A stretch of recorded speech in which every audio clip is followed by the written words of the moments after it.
Dobar dan, dobrodošli u recepturu. Danas pravimo iznimno ukusne švedske cimet rolice, poznate kao kanebular, mekane kao najmekše buhtle, a s finim i neodoljivim mirisom cimeta. Odlične su u svim varijantama, a za vas imam i malo iznenađenje. U drugoj polovici videa pronaći ćete i recept za odličan švedski punč s kojim sam ih poslužila. Za tijesto trebamo maslac ili margarin, mlijeko, glatko brašno, suhi kvasac, šećer i prstohvat soli. Fil ćemo izraditi od maslaca ili margarina, šećera i cimeta, te sve ukrasiti s razmučenim jajem i šećerom u granulama. Ako ga nemate, slobodno koristite natrgani šećer u kocki.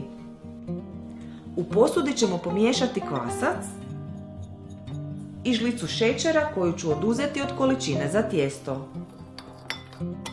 Od mlijeka ću u kvasac sipati oko 100 ml, te sve dobro izmiješati.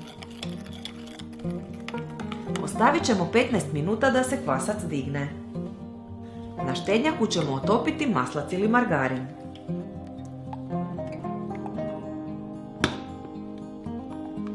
Zatim u posudu za miksanje sipamo mlijeko, dignuti kvasac i šećer. Dodajem i prstohvat soli, otopljeni maslac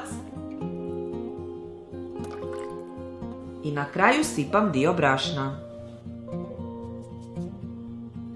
Sve treba miksati da se dobije glatko tijesto.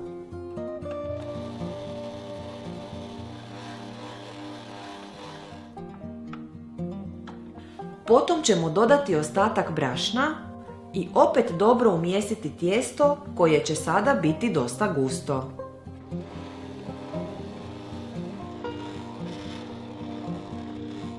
Posudu s tijestom treba prekriti prozirnom folijom i ostaviti da se diže 30 minuta. U posebnoj posudi mikserom ćemo umutiti fil. Ubacujemo maslac, dodajemo šećer i sve miksamo.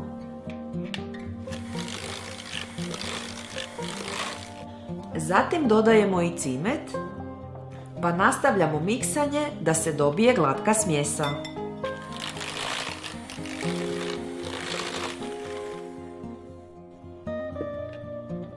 Isipat ću fil iz posude,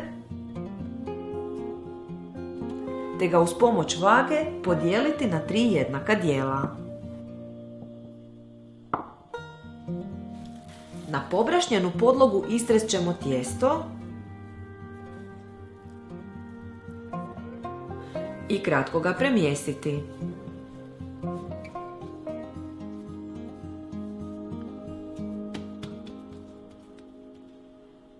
I tijesto treba podijeliti na 3 jednaka dijela, pa ću ga izvagati i oblikovati kugle.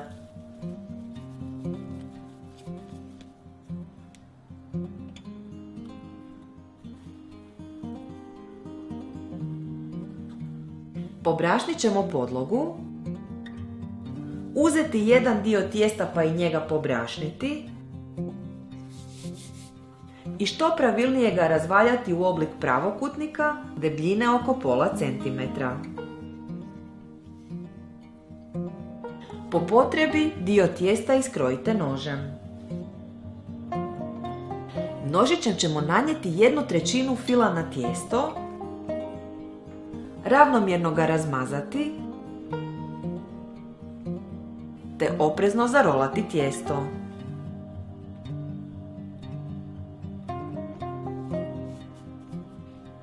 Rolu treba rezati na šnite debljine 2 cm i svaku još malo dodatno oblikovati za što ljepši izgled. Narezane šnite stavljamo u papirnate košarice za mafine,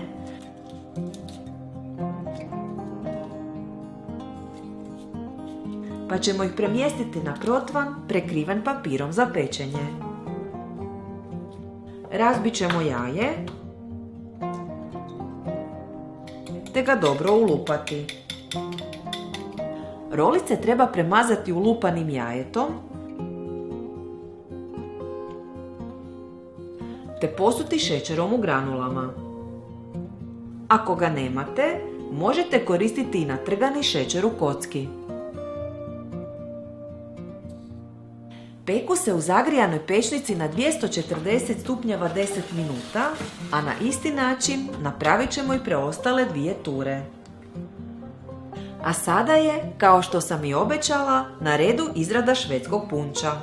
Za njega su nam potrebni limun, mljeveni kardamom, klinčići, kao i kašasa pitu, piće od šećerne trske, poznato i kao brazilski rum. Trebamo i Darjeeling ili neki sličan crni čaj, vodu, šećer i gazu za fino procjeđivanje. Izrada punča nije zahtjevna, ali imajte u vidu da traje 2 dana. Limun treba narezati na tanke ploške i izvaditi mu sjemenke. Ploške ćemo staviti u staklenu posudu, dodati klinčiće te mljeveni kardamom. Izmjerit ćemo potrebnu količinu kašase i njime zaliti sve sastojke. Staklenku ćemo zatvoriti i promućkati, pa je stavljamo da odstoji 1 dan u frižideru ili nekom drugom hladnom i tamnom mjestu. Sutradan ćemo staviti vodu da zavrije, ubaciti čaj te ostaviti 5 do 7 minuta. Vrući čaj sipamo u posudu, dodajemo mu šećer i miješamo dovoljno dugo da se sve otopi. Dobiveni sirup ostavljamo da se ohladi.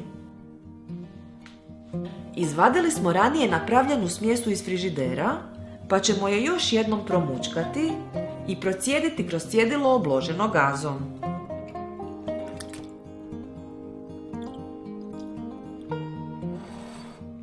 Procijeđenu smjesu treba uliti u čajni sirup i promiješati.